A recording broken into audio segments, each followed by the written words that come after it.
Komiti mayande ochuogi mar chopo mise 10 motegno mane oriedi e kind winjruok ma jatend piny William Ruto kod ogai mar ODM Raila Odinga ochuoyo magibiro luwo e chopo dwaro ma kamago.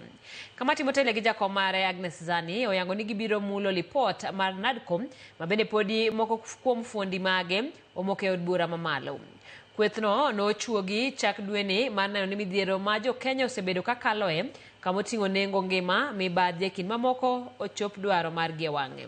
Jo komiti ma ji 5 ne otwa kod jofwambo ka nyiso geno ni gikone to kabiro chopo dwach lipot mar NADCO kaachiel kod dwaro mar weche 10 mane oriedi gi duond buch ODM gi UDA mamulo ngima oganda. Yes.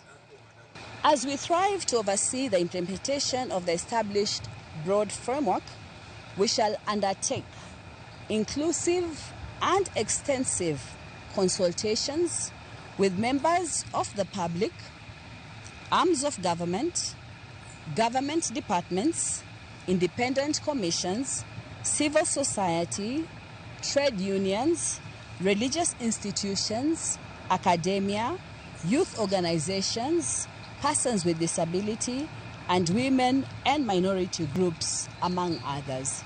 So it's a wide-ranging sector of the various spheres that represent Kenya and who we are as Kenyans.